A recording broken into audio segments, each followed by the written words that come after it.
La maman de Delphine Vespizer. Qu'est-ce que t'as à nous dire? Réponse dans quelques secondes. Députée RN du Pas-de-Calais, présidente du groupe RN à l'Assemblée nationale. Question-réaction au 01 45 24 7000 et sur l'application de France Inter. Marine Le Pen, bonjour. Bonjour. Et bienvenue à ce micro. Beaucoup de sujets à aborder avec vous. Mais voilà le pluralisme, on a une extrême droitard chez France Inter. Ça va, non, les gars? Matin, l'international avec la guerre en Ukraine et aussi à Gaza, l'économie avec les annonces de Bruno Le Maire, les sujets de société comme la fin de vie.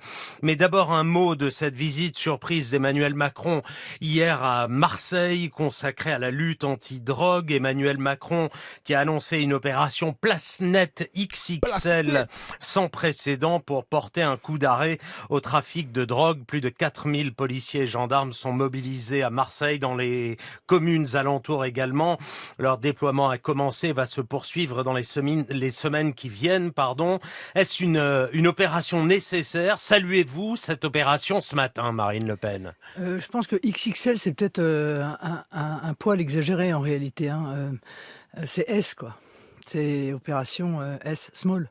Parce que la réalité, c'est que mobiliser 3000 à 4000 policiers et gendarmes pour récupérer en l'espace de 2 jours 4 armes, 98 munitions et 8 kilos de cannabis, on va pas aller loin.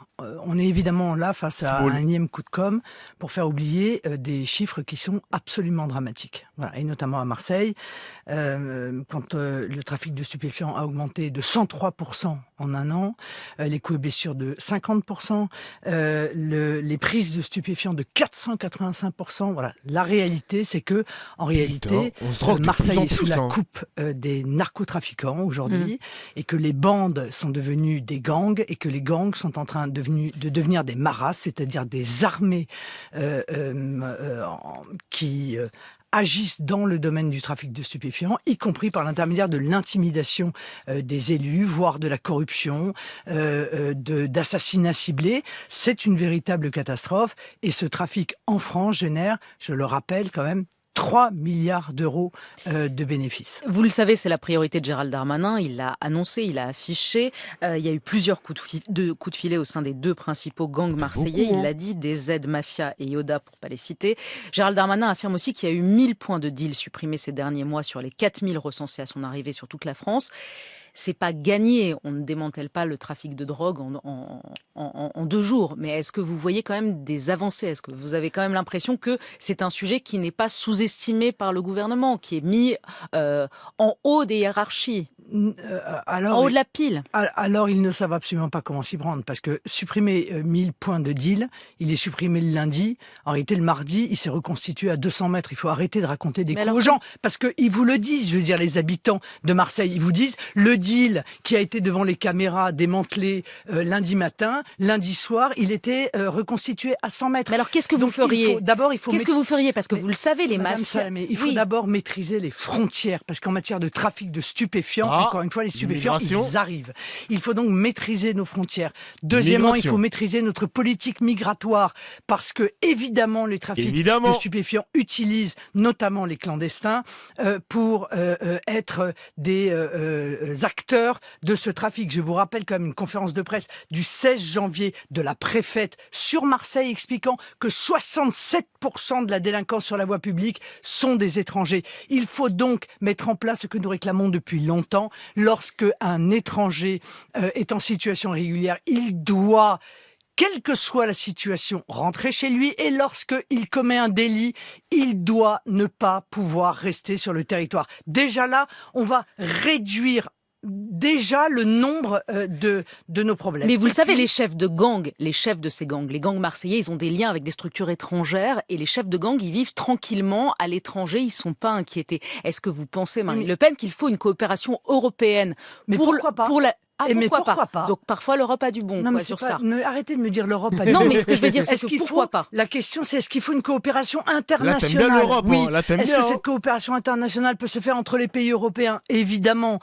Et donc, moi, je ne suis pas du tout contre des coopérations entre les pays d'Europe. C'est même pour ça que je me bats aux élections européennes. Donc, oui, bien sûr, il faut cela, mais il faut aussi une politique pénale, il faut aussi une politique carcérale qui tienne compte du fait que, comme en Italie et comme aux États-Unis d'ailleurs, les trafiquants de drogue sont mis entre guillemets, dans des quartiers de sécurisés pour leur éviter de pouvoir continuer à opérer de leur prison. Et c'est actuellement ce qui se passe. Encore une fois, nous sommes vraiment dans une situation que je considère comme très inquiétante sur ce sujet, parce que ça ne touche pas seulement les grandes villes, ça touche maintenant les campagnes. Et on trouve dans quasiment toutes les campagnes des trafics. Dupond-Moretti, il avait parlé ce matin au micro d'Apolline de Malherbe sur BFM, il avait dit que faut que les bobos, arrêtent de consommer du shit. La drogue, le shit, tout ça. Arrêtez de toucher à ça, les gars. Arrêtez vos bêtises, là. Les petits bobos de mon stream, là. Arrêtez de toucher à la drogue. De drogue qui se multiplient. Vous parlez de Marseille comme d'une narcoville. Il y a un magistrat marseillais qui a employé cette terme aujourd'hui, qui dit Marseille, c'est une narcoville. Narcoville. Ce qui est sûr, c'est que Marseille, comme un certain nombre d'autres endroits, est en train de tomber entre les mains, effectivement, des narcotrafiquants. Il est donc plus que temps de s'y attaquer, sachant que, je rappelle, Emmanuel Macron est au pouvoir depuis 7 ans. Venons-en à l'Ukraine, Marine Le Pen, quand Emmanuel Macron dit, et je le cite, « Si la Russie venait à gagner, nous n'aurons plus de sécurité et la crédibilité de l'Europe sera réduite à zéro. Nous avons un objectif, la Russie ne peut pas et ne doit pas gagner cette guerre qui est existentielle pour notre Europe et pour la France. » Fin de citation. Êtes-vous d'accord avec ces mots? Pourriez-vous les reprendre? Si j'étais d'accord, c'est si je considérais que les intérêts vitaux de la France étaient en cause dans le conflit aujourd'hui dramatique d'ailleurs, meurtrier que la Russie mène à l'Ukraine, je serais pour la guerre. Voilà. Mais je considère que les intérêts vitaux de la France ne sont pas en cause. Et c'est bien toute, d'ailleurs, la divergence que nous avons avec Emmanuel Macron. Donc, je l'ai dit à la tribune de l'Assemblée nationale, il est évident que... Je le jure, comment on peut croire l'extrême droite, elle vit dans une fantaisie, zéro migration clandestine, zéro trafic de stupes. Quand tu vois la voisine Mélanie qui n'arrive pas à gérer l'immigration dans son pays, elle a même besoin de l'immigration pour compléter des emplois qui sont vacants. Il y a des offres d'emploi qui sont vacantes dans l'Italie. Tu dis que Marine Le Pen, ça va être un copier-coller de Giorgia Meloni, hein. Je suis désolé, les gars. Hein. Désolé, genre, l'immigration sera toujours aussi élevée par rapport à ce qu'elle veut entreprendre. Le trafic de drogue sera toujours là, présent sur notre sol. Désolé, hein. Merci pour les bons mots. Ouais, si les gars. La Russie perdait la guerre, ça ne serait que justice. Mais le problème, c'est qu'il faut faire avec le réel. Non mais d'accord, immigration zéro, ou tu vois bien ce qu'elle veut dire. Elle veut drastiquement baisser l'immigration. C'est comme François Hollande qui dit « Je vais inverser la courbe du chômage ». Il n'a pas réussi à faire ça. Si elle veut inverser la courbe de l'immigration clandestine en France, je pense pas qu'elle va réussir non plus, Marine Le Pen. Je ne pense pas. Il faut une vraie politique au niveau de l'Union européenne si elle veut baisser l'immigration, quoi. C'est tout, c'est comme ça. Là encore, au niveau national, c'est plus compliqué. Depuis le début de la guerre, l'Ukraine peut-elle gagner la guerre sans l'OTAN? La réponse est non. Faut-il que l'OTAN entre en guerre? Ma réponse est non. Et donc, lorsqu'on a fait ce bilan-là, on se dit que le seul moyen d'aider l'Ukraine, c'est potentiellement de lui livrer les moyens d'arriver à une négociation en position de force. Or, ça n'est pas ce que veut le gouvernement français. Ça n'est pas son objectif. Et c'est pour ça que je conteste la manière dont il agit, parce que je crois qu'il faut qu'elle puisse arriver en position de force pour opérer la négociation qui finira par arriver. Et quand? C'est-à-dire que vous souhaitez la négociation au plus vite, vous souhaitez ouvrir des négociations de paix avec Vladimir Poutine, qu'il les ouvre au plus vite. Qu'est-ce que... Je vous rappelle si vous étiez au pouvoir aujourd'hui, vous diriez quoi? On arrête de livrer des armes, maintenant il faut ouvrir des négociations, vous diriez ça à Zelensky? C'est exactement l'inverse que je viens de dire. Je viens de dire, moi je ne conçois qu'on livre des armes, y compris défensives à l'Ukraine, que pour lui permettre d'entrer en négociation en situation de force. On ne l'a pas fait. Bon, la situation aujourd'hui aujourd'hui est extrêmement dégradée. Je vous rappelle que au bout de quelques mois de guerre, le président Zelensky était d'accord pour engager cette négociation. En fait, j'ai l'impression qu'il en a été presque empêché. Par un certain nombre de puissances qui avaient peut-être, encore une fois, d'autres avis sur cet événement. Ils lui ont forcé à faire la guerre, là. Il y a des négociations qui sont en cours, on le sait. Le problème, c'est qu'ils ne passent pas par la France. Et ils ne passent pas par l'Europe. Ils passent par la Turquie, ils passent par la Chine. Nous sommes écartés totalement d'un conflit qui pourtant est à notre porte dans lequel il était absolument naturel que nous puissions servir d'arbitre, de négociateur. Mais donc vous n'estimez pas que la Russie soit dans une stratégie offensive non seulement à l'égard des Ukrainiens, mais plus généralement à l'égard de nous tous, les Européens? Mais moi, je ne sonde pas les cœurs et les reins de Vladimir Poutine. J'essaye de regarder les choses avec pragmatisme. La Russie n'a pas les moyens militaires de pouvoir s'engager dans une forme de guerre, de territoire avec l'ensemble de l'Europe. Voilà, c'est ce que je pense. Maintenant, s'il s'avérait que Vladimir Poutine fasse la démonstration qu'il entendait élargir en quelque sorte le territoire, il est évident que je réviserai cette position. Vous avez une nuance avec Jordan Bardella qui a dit il y a quelques jours, cela fait 2 ans que la Russie joue l'escalade. Oui, la Russie est dans une stratégie offensive à l'égard de l'Europe, à l'égard des pays européens, pas seulement de l'Ukraine. Oui, mais si vous voulez, c'est quoi une stratégie offensive? C'est une stratégie de déstabilisation des pays européens. Qui consiste à ne pas reculer en réalité. C'est-à-dire que la Russie ne recule pas. Voilà. Et on voit bien que chacun participe à l'escalade. Bon, permettez-moi de vous dire que Emmanuel Macron n'est pas le dernier à participer à l'escalade. C'est bien vrai, ça. Ce que je n'admets pas dans le comportement du président de la République, Emmanuel Macron, c'est qu'en réalité, il fait de la politique avec la guerre. Voilà, il fait de la politique avec la guerre. Et pour cela, il évoque l'envoi de troupes au sol, qui est ou la dissuasion d'ailleurs nucléaire. Je n'ai pas eu de réponse, moi, lorsque j'ai posé la question. Quid de la promesse d'entrer l'Ukraine dans l'OTAN? Quid de la promesse d'entrer l'Ukraine dans l'Union européenne? Quid de ce terme de dissuasion active qui est utilisé dans l'accord militaire et qui évoque évidemment la dissuasion nucléaire? Aucune réponse à ces questions-là. On est dans une séquence de communication électoraliste. On ne fait pas de com avec la guerre. Voilà, on n'en fait pas. On ne parle pas de la guerre avec un whisky à la main à 3 heures du matin avec un chanteur en disant, avec un air dégagé, nous dit-on, ah bah tiens, je vais être obligé d'envoyer des mecs sikhs. D'accord, à Odessa. On ne fait pas cela parce que la guerre, c'est quelque chose de terrible, c'est quelque chose de sérieux. Que et le peuple ukrainien est en train. Vous avez pas la rêve de ce qu'elle a dit, les mecs? Macron, il y avait un journaliste qui a récupéré des propos de Macron comme quoi, whisky à la main, il avait dit qu'il allait envoyer des mecs à Odessa. Ça a été relayé par plusieurs médias et c'est même tombé sur Twitter. Donc, Macron, je sais pas ce qui va se passer, hein. Mec sick. Mais non, mais vous avez pas compris. Mec, elle a coupé la citation S-I-C. Sick. Oh, mais retournez à l'école, hein, si vous savez pas ce que c'est le sick, hein. C'est pas possible, ça, hein. Évidemment, oh là là. De le vivre dans sa chair. Et vous moi, déniez le fait qu'Emmanuel Macron ait des convictions sur le sujet, pense que la situation est grave et pense que s'il dit ce qu'il dit aujourd'hui, c'est parce que la situation s'aggrave chaque jour un peu plus en Ukraine. Mais bien sûr que je le conteste. Parce que si ça n'avait pas été le cas, alors il n'aurait pas mis dans l'accord militaire des choses qui n'auraient pas dû y être, comme l'entrée dans l'UE, comme l'entrée dans l'OTAN, ce qui aurait permis peut-être à l'ensemble de l'opposition de voter unanimement ce rapport. Donc en réalité, vous l'avez dit vous-même au début de votre question, le piège russe, il cherche à tendre un piège à ses adversaires selon un principe qui consiste à dire si vous êtes soit pro-Macron et si vous n'êtes pas pro-Macron, alors vous serez accusé d'être pro-Poutine. Ouais. C'est véritablement scandaleux de jouer avec des choses aussi sérieuses que la paix ou la guerre. Marine Le Pen, Jean-Luc Mélenchon a défendu dimanche l'importance d'un chemin vers la paix. Au fond, vous avez la même position que lui sur l'Ukraine, non? Vous l'assumez?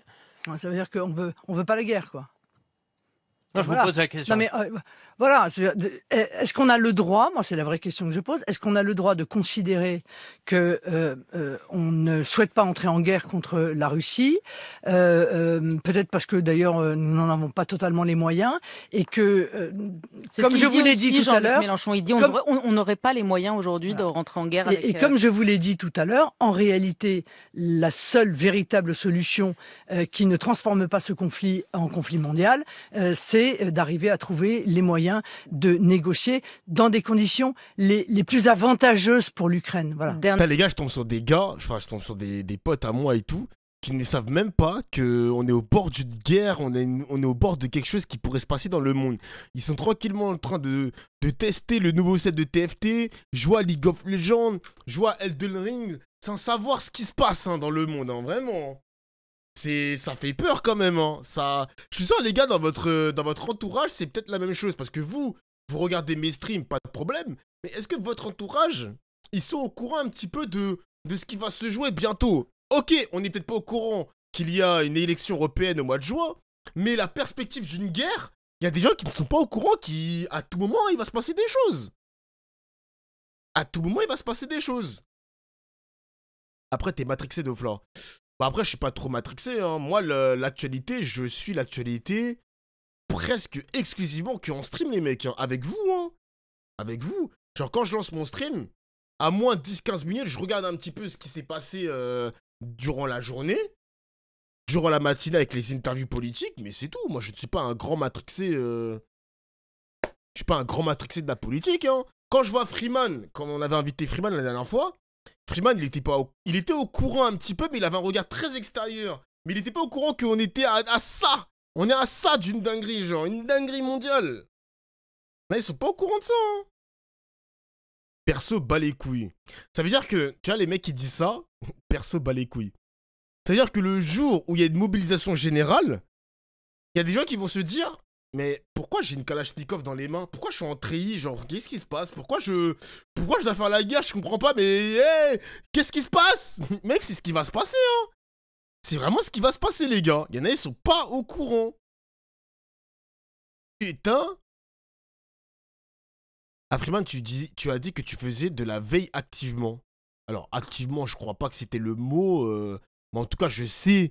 Mais les mecs, à 18h30, je suis encore sur Elden Ring. Je cut Elden Ring pour lancer à 18h45 les vidéos YouTube pour voir ce qui s'est passé la journée. Je me douche et après je lance mon stream. De la veille activement, je crois pas que c'était le mot, vraiment.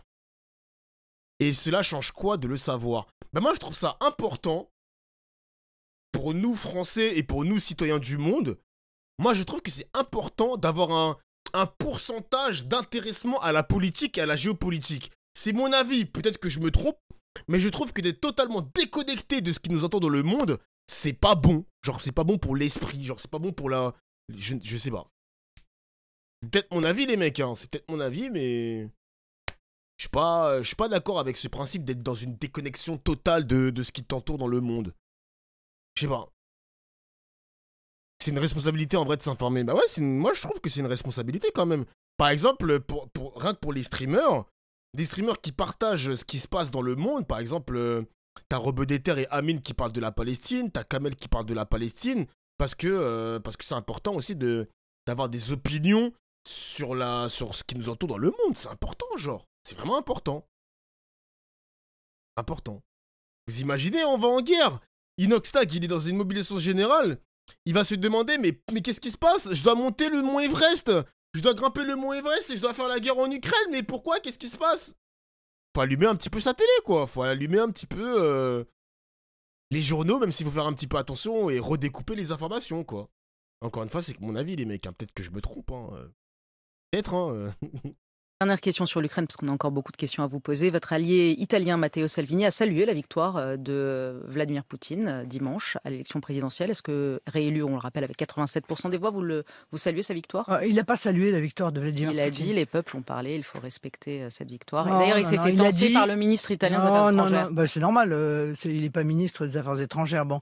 Mais ça n'est pas ce qu'il a dit. Il a dit, en gros, ce que disent souvent les démocrates, d'ailleurs, le peuple a toujours raison et moi, en général, général, je rajoute, même quand il a tort, vous voyez, bon.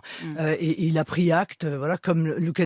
Non, mais encore une fois, les gars, pour moi, c'est encore faux. Genre, oui, tu te trompes de toute façon de savoir pourquoi ou pas, ça change rien de là. Bah non, pour la culture et pour l'esprit humain, je trouve que c'est important de savoir ce qui se passe dans le monde. Et de ne pas être enfermé uniquement sur sa passion pour les jeux vidéo, sur le sport ou sur les meufs ou je ne sais pas quoi. Genre, c'est important. C'est important de se tenir informé. Vous me dites, ça sert à quoi, Dofla, ça sert à quoi, ça changera rien? Bah si, l'esprit humain, c'est important d'avoir de la culture sur ce qui se passe. C'est tout. Je sais pas. d'Orsay a pris acte de l'élection de Vladimir Poutine. C'est mon avis encore. Il faut faire avec, si vous voulez. Voilà, nous faisons d'ailleurs avec toute une série de pays qui, eux, n'ont pas du tout d'élection et on fait. Bah non. Bah frérot, si t'argumentes pas, parce que là, tes deux phrases plus sa mère, j'aimerais bien savoir, parce que là, t'es en train de me chauffer, là. Là, j'étais en forme, il est 20h08, t'es en train de me casser les reins. Donc, est-ce que tu peux au moins argumenter? Argumente. Argumente au moins, donne-moi des vrais arguments. Oui, tu te trompes, j'ai fait une phrase. Bah non, bah argumente ou ferme ta gueule, je sais pas moi, c'est un truc de ouf. Il est en train de me chauffer là. Motif de ban. Les gars, pourquoi vous voulez que je le banne? Moi, je veux savoir ce qu'il en pense de ça. Il y en a, ils ont découvert le Covid grâce au confinement. Ça se trouve, il y en a, ils savent même pas pourquoi on est confiné, genre. Du jour au lendemain, mais pourquoi on est confiné? Mais qu'est-ce qui se passe? Je comprends pas trop, je sais pas. Macron, tu peux nous expliquer ou? C'est un truc de ouf quand même. Bon, pas d'argument. Je te laisse 5 minutes, hein. Avec la réalité, le monde tel qu'il est, pas le monde tel que l'on aimerait qu'il soit. Un mot sur la guerre entre Israël et C'est pas très argumenté ton avis non plus. Bah, je viens d'argumenter, je t'ai dit que c'est important pour la connaissance, pour le savoir, pour la culture. En tant que personne, c'est important. Et même pour le transmettre à tes potes ou à ta famille, c'est important de s'informer un minimum. Si tu n'es pas content de cet argument-là, qu'est-ce que tu veux que je te dise de plus? Qu'est-ce que tu veux que je te dise de plus comme argument? À part le savoir et la connaissance et la culture. Je comprends pas. Qu'est-ce que tu veux que je dise de plus? Il y en a qui sont déjà sur mes côtes, je vais commencer à sévir les mecs, hein. Parce que là, vous êtes sur mes côtes sans argumenter derrière. À la limite, si vous argumentez, évidemment que là, je dirai rien. Je m'énerverai pas. Mais là, putain, j'allais dire une dinguerie, sa mère. T'ouvres ta bouche pour dire juste, c'est pas très argumenté, non, je suis pas d'accord. Argumente ma gueule. Argumente, frère. Dinguerie, ma gueule.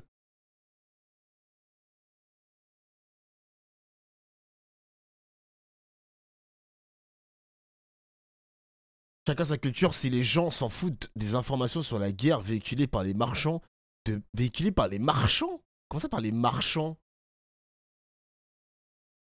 Il y a un débat sur un tapin. Bah là, visiblement, le mec il dit qu'il s'en bat les couilles, genre, pour sa connaissance, sa culture. Bah écoute, moi, vous voyez pourquoi c'est un CSC, les gars? Moi, je trouve que c'est un CSC, pourquoi? Du coup, pourquoi t'es sur mes streams? Marchand de peur, ah oui, marchand de peur, ok, my bad. Du coup, pourquoi t'es sur mes streams si tu t'en bats les couilles? Si tu t'en bats les couilles, pourquoi t'es là? Moi, c'est la question que je pose. C'est pas logique, du coup. C'est pas logique d'être sur mon stream si t'es totalement désintéressé de la politique. On est d'accord, les gars? Que ce mec-là, il est bizarre. Il est bizarre, non? Je sais pas. Moi, je m'en fous pas, mais je respecte ceux qui s'en battent les couilles. Qu'est-ce que je te dis, hein? Moi, je pense que c'est faux, et puis c'est mon avis, hein. C'est comme ça, hein. Enfin... Le Hamas, la bande de Gaza, est désormais le plus grand cimetière à ciel ouvert après avoir été la plus grande prison à ciel ouvert, a dénoncé lundi le chef de la diplomatie européenne, Josep Borrell. Un habitant sur 2 à Gaza, soit plus d'1 million de personnes, connaît une situation alimentaire catastrophique. Oula, Marine Le Pen sur la Palestine. Bilan humain, plus de 25 000 morts selon le Pentagone. Appelez-vous Marine Le Pen à un cessez-le-feu immédiat ou estimez-vous que Benyamin Netanyahou peut continuer cette guerre? D'abord, permettez-moi d'avoir une pensée pour les 3 Français qui sont encore otages et les 130 otages israéliens qui sont encore détenus par le Hamas. Je ne veux pas reprendre à mon compte ce terme de cessez-le-feu parce que je considère que c'est un terme qui doit s'appliquer entre 2 armées régulières. Le Hamas n'est pas une armée régulière, le Hamas est un groupement terroriste. Voilà. Et il doit déposer les armes et il doit restituer les otages. Et après avoir fait cela, eh bien, il faut évidemment que le bruit des armes cesse, y compris des armes israéliennes. Donc vous soutenez toujours la politique de Benyamin Netanyahou qui dit que tant qu'on n'aura pas vaincu le Hamas, on continue. Je suis pas sûr qu'il soit tout seul à penser ça en réalité, parce que je pense que le Hamas, j'ai vu là que le 15 mars, le Fatah a fait un communiqué en disant le Hamas a causé le retour de l'occupation israélienne avec le 7 octobre, amenant une situation encore plus horrible et cruelle que celle de 1948. Voilà ce que dit le Fatah. Et donc aujourd'hui, chacun est conscient que c'est le Hamas qui, d'ailleurs, en utilisant, il faut bien dire, la population civile comme bouclier humain, est à l'origine, et évidemment n'ayant commis cette atrocité du 7 octobre, est à l'origine. Le Fatah, je crois que c'est un mouvement politique de gauche, si je dis pas de bêtises, de la Palestine, le Fatah. Des combats qui sont aujourd'hui en cours. Gauche, hein, l'avenir, encore une fois, des 2 États que j'appelle de mes voeux, ne peut pas se faire avec le Hamas. Marine Le Pen, revenons en France et à l'économie. Gabriel Attal dit vouloir aller encore plus loin sur l'assurance chômage en réduisant à la fois la durée et le montant d'indemnisation. Il dit j'ai pas de tabou, il dit faut aller plus loin. Il n'exclut pas de passer de 18 à 12 mois d'indemnisation pour les chômeurs. Les syndicats sont contre, et vous? Oui, bien sûr, je suis contre. Bien entendu, je suis contre. Je trouve honteux que l'incompétence de ce gouvernement dans le domaine financier, où pourtant ils avaient une réputation, on leur avait fait une réputation de Mozart, ils étaient des gens extraordinaires, ils allaient nous sauver. Non mais jamais on a eu des chiffres aussi épouvantables, il faut quand même le dire. Bruno Le Maire. La dette a augmenté de 58% en 7 ans. Ils ont créé 900 milliards d'euros. Non, attendez, on va en parler. Ils ont créé 900 milliards d'euros de dette, c'est-à-dire autant que la dette globale de notre pays en 2000. Et après, ils donnent des leçons de compétences. Il y a eu 3 ans de pandémie, vous le savez. Ils ont fait le chômage partiel. L'excuse de la pandémie, ça y est, on n'en peut plus là. Tu vas pas défendre Bruno Le Maire, mademoiselle Salamé, quand même. On a Bruno Le Maire, le ministre le plus nul, le ministre de l'économie le plus nul de la République, les gars. C'est quoi ça? Comment ça tu défends ce mec-là? Covid, ça y est, cousine. Enfin, je veux dire... Non. Ils ont fait n'importe quoi avec notre fric. Ils ont fait n'importe quoi avec notre oseille, les mecs. Non, dites-moi, les voisins aussi. Et ils n'ont pas eu une augmentation de leur dette comme ça, nos voisins européens. Donc, stop un petit peu avec les excuses. Voilà, merci. Putain, je suis d'accord avec Marine Le Pen. Putain, ça me crève le cœur d'être d'accord avec elle, les gars, bordel. S'il te plaît.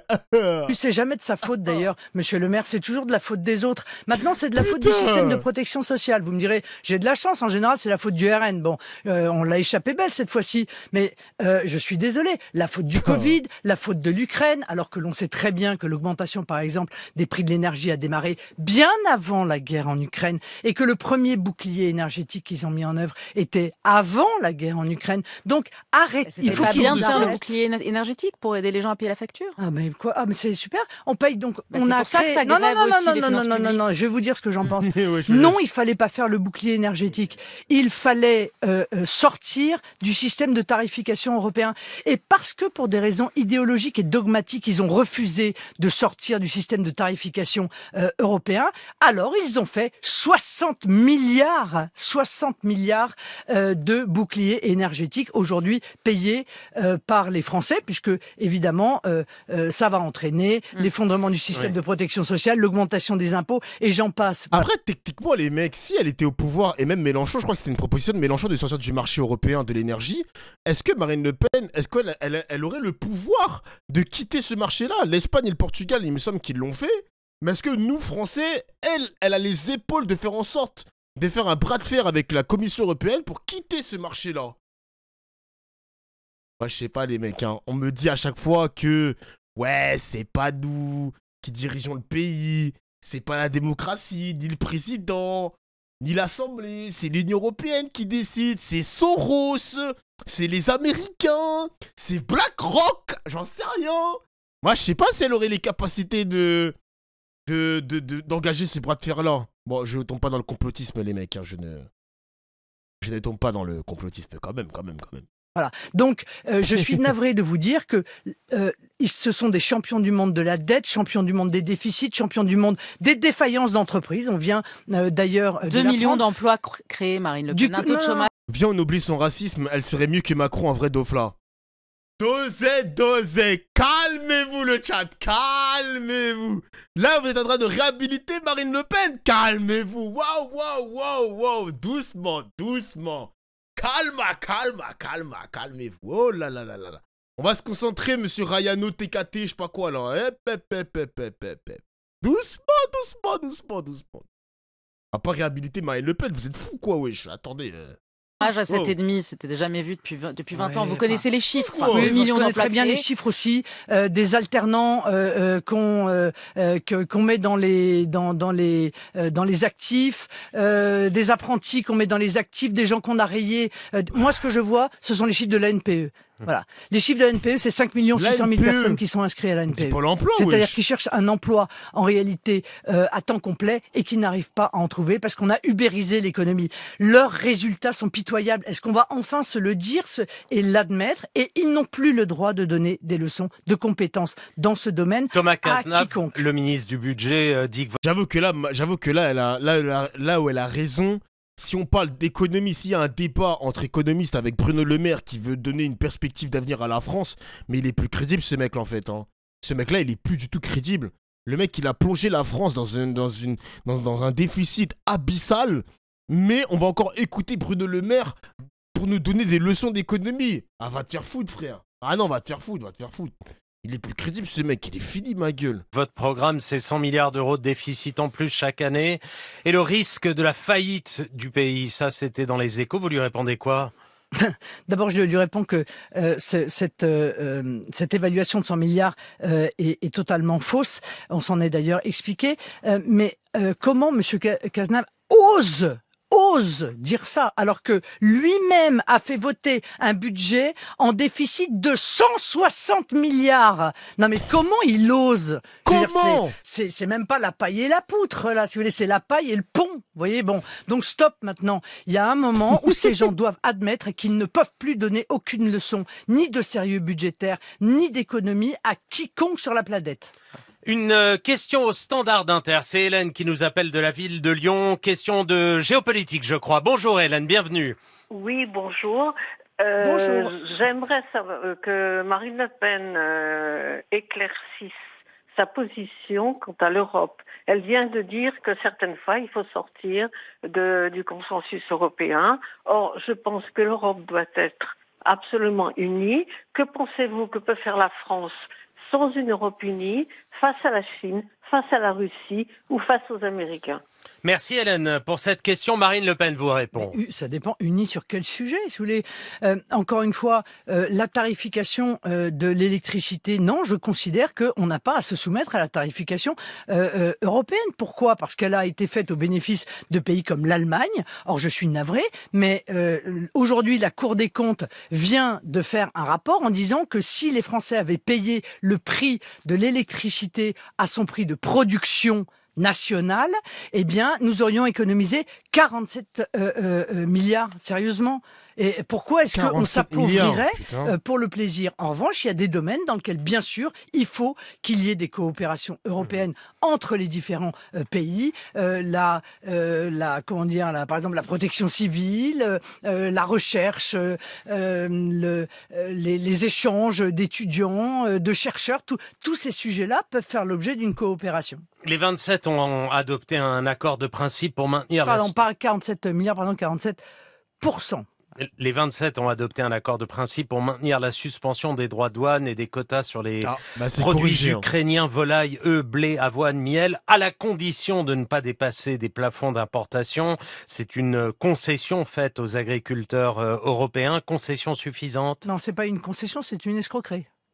Parce que la réalité, c'est que ils ont mis ces seuils en se basant sur les années où les importations n'ont jamais été aussi énormes. Voilà. Donc, si on continue le niveau d'importation qu'on a vécu les 2 dernières années, puisque c'est ça en réalité le fond du texte, eh bien, nos agriculteurs vont mourir et des filières entières vont s'effondrer. Donc ça s'appelle une escroquerie.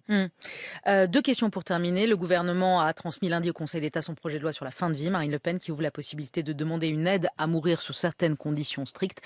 Est-ce qu'il y aura une consigne de vote sur ce projet de loi où chacun vote selon sa conscience au Rassemblement national? Non, mais dans les domaines, encore une fois, question sensible, les mecs, là. Je l'ai toujours dit, je pense que ce sont des sujets qui touchent à la sensibilité de chacun, à l'histoire personnelle de chacun, et il n'y a pas de consigne de vote. Mais j'espère bien convaincre les députés du Rassemblement national que la voie qui est choisie par le gouvernement est une voie en même temps facile, parce qu'elle fait fi en fait des carences dans le domaine des soins palliatifs, où nous sommes très en retard en France. Il y a toute une partie sur les soins palliatifs. Et en même temps, oui, alors commençons par ça. Non mais commençons par les soins palliatifs, car en réalité, qu'est-ce qui pousse les gens à être pour l'euthanasie? C'est la douleur de leurs proches, c'est voir leurs proches souffrir, c'est insupportable et je le comprends. Mais la solution à ça, c'est de lutter contre la douleur, c'est pas de lutter contre la vie. Aya Nakamura qui chanterait Piaf en ouverture des JO, c'est un beau symbole pour vous? Non, pas du tout. C'est pas un beau symbole. Honnêtement, c'est une provocation supplémentaire d'Emmanuel Macron. Pourquoi? Qui doit tous les matins se lever en disant tiens, comment est-ce que je vais réussir à humilier le peuple français? Et pourquoi? Comment je vais réussir à les indigner ce matin? Voilà. Pourquoi ça et humilierait? aujourd'hui, il est prolixe. Il arrive à en trouver une par jour d'idées pour humilier et indigner les Français. Pourquoi Aya Nakamura, qui est la chanteuse la plus écoutée dans le monde, la chanteuse française la plus écoutée dans le monde, qui chanterait du Piaf, ça humilierait le peuple français? Mais parce que Aya Nakamura est honnêtement, bon, je vais même pas vous parler de l'entourage. Je vais vous parler de sa tenue, de sa vulgarité, du fait qu'elle chante pas français, elle chante d'ailleurs pas étranger non plus, elle chante on sait pas quoi. C'est du métissage. Non, c'est pas du métissage, c'est du n'importe quoi. Enfin, pardon, regardez, lisez les paroles de ses chansons. C'est pas du métissage, non, c'est pas vrai. Voilà, alors que ça plaise à des gens très bien, que ça représente la France, non, je suis désolé. Moi, ça me déplaît. Bon, voilà. Elle se fait siffler lors des meetings d'Éric Zemmour. Un groupe identitaire, les Natifs, a diffusé sur les réseaux sociaux la photo d'une banderole sur laquelle on pouvait lire. J'ai vu les photos, les mecs. J'ai vu les photos de la mère ou la grand-mère de Marine Le Pen ou sa nièce ou je ne sais pas quoi. Hein, pas sa nièce, pardon, mais j'en sais rien, sa grande tante. C'est sa mère, les mecs. J'ai vu, hein, Franchement, c'est de la Ligue 1, les mecs, hein. Franchement, c'est de la Ligue 1, la daronne, hein. If I speak, big trouble. Big trouble. Oh, putain. Pas moyen, Aya, ici, c'est Paris, pas le marché de Bamako. Mais ça, c'est honteux. C'est du racisme, ça? Ça, c'est du racisme. Non, mais ça, c'est honteux. La question est pas encore une fois, de remettre en cause sa nationalité, etc. La question est quelle est l'image que l'on veut donner sur Twitter, les mecs, de notre pays. Bon, elle n'est pas quand même la seule artiste à vendre énormément dans le monde. Vous aimeriez entendre qui? Mais c'est pas le sujet, si vous voulez. Le sujet, c'est quelque chose qui doit rassembler, qui doit unir les Français. Alors, c'est difficile d'unir 100%, mais là, on voit bien que la volonté d'Emmanuel Macron, ça a été une fois de plus de diviser. C'est ce qu'il sait faire de mieux. Marine Le Pen, merci. Merci beaucoup. Eh ben. Marine Le Pen. Après, là où elle a pas tort, c'est que Macron... les troupes en Ukraine, Aya Nakamura, pourquoi elle ne ferait pas les Jeux Olympiques? Macron, en ce moment, il est en roue libre, les mecs, hein. Macron, il est en putain de roue libre.